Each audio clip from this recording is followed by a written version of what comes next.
Florida State head coach Jimbo Fisher here in the First Take studios. We're so happy to have you. Obviously, your team has incredible expectations this year. You've got top few rankings, and you've got that big game against Alabama to open up the season. What is the pressure like to know that right out of the gate, all the attention is on you? You know, you live in pressure all the time, and in Florida State, our goal is a national championship every year. So pressure becomes, the internal pressure is greater than the external pressure. And it always is. No matter what everybody's else expectations are, our internal expectations are greater. So this is what we live with daily, and we're looking forward to it. But it brings a sense of urgency to your players in summer camp, summer practice. You know, they know they have to be great off, because then after that, 2 weeks later, we're playing Miami, then we played NC State, and then so our schedule right off the bat, not just with Alabama, it's going to be, that first month is going to be really tough. Well, you know, Coach, I was with you at LSU. Yes. You and Coach Saban.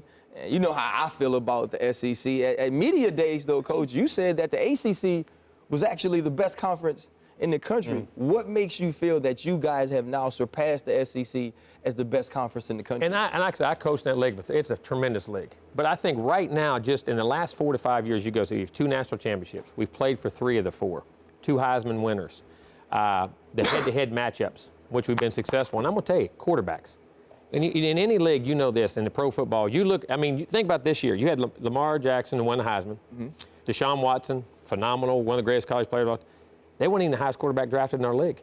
Right. Trubinsky went in the second pick. So, and then you go to our young guy. You had Kai. You got a young guy. You had the guy at Virginia Tech and NC State. I think quarterbacks, and then the influx of coaches. The influx of coaches right now coming into our league with Mark Richt and Bobby Petrino and, of course, Dabo, all the guys that are in that league. And now those guys, and the investment the ACC is putting in because of they're becoming destination jobs. Those guys aren't leaving those jobs. And they're understanding and they're putting money into it. And right now, like I say, all those leagues are great, but I think we can play with any of them.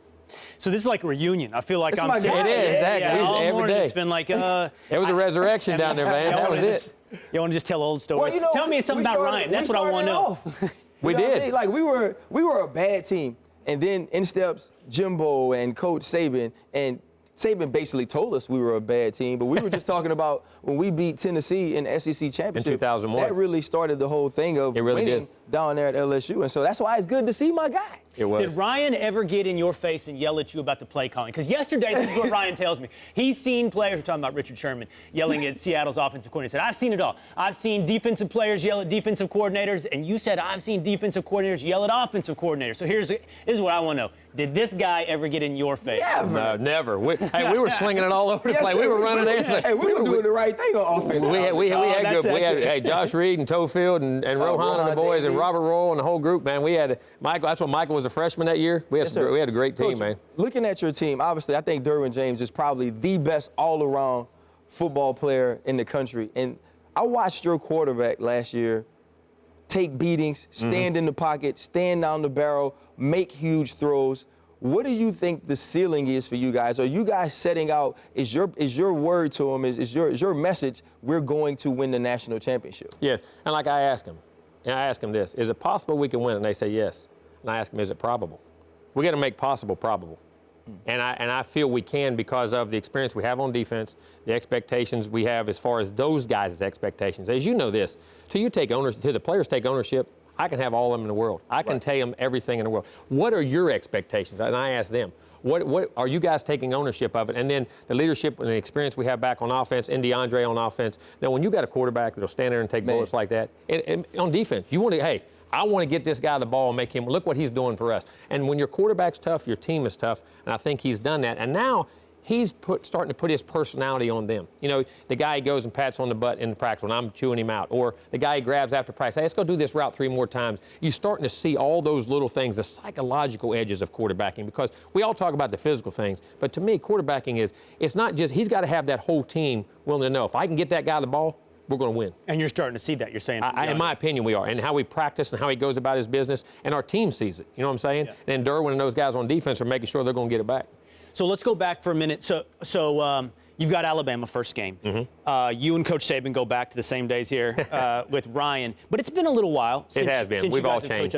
That's what my question is for you. How familiar do you feel with Coach Saban? How much has changed? Do you feel like you can lean back on experiences and tendencies and habits that you encountered when you guys coached together, or is this just starting from scratch? This is a different ball game. Your ball changes. It evolves all the time. So you're constantly learning new defenses, new offenses, the way you attack things. You'll watch the film for those things. But what we do know is the personality traits. You don't change as a person that often about how you go about your business.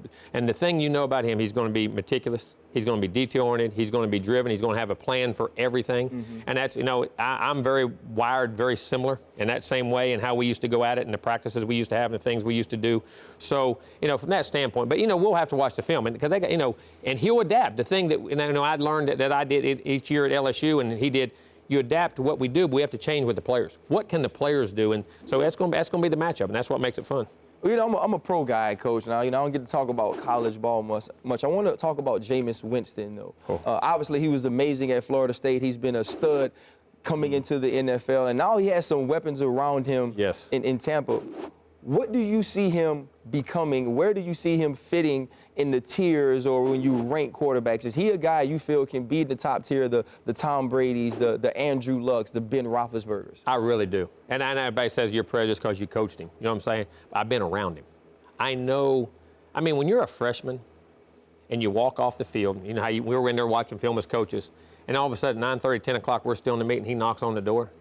Coach, I did these 6 things wrong. Did you see anything else? Tomorrow on third down, I like this. In the red zone, I like this. Because he is a student of the game. And his demeanor and his personality is so infectious that you can't be around him and not play hard, practice hard, and want to do it. And then his drive and expectations for himself. I do. I know the physical talent, but I know the mental and psychological disposition of him. You don't want to jinx a guy. I think the guy will be a Hall of Fame guy and be one of the great guys. I really do.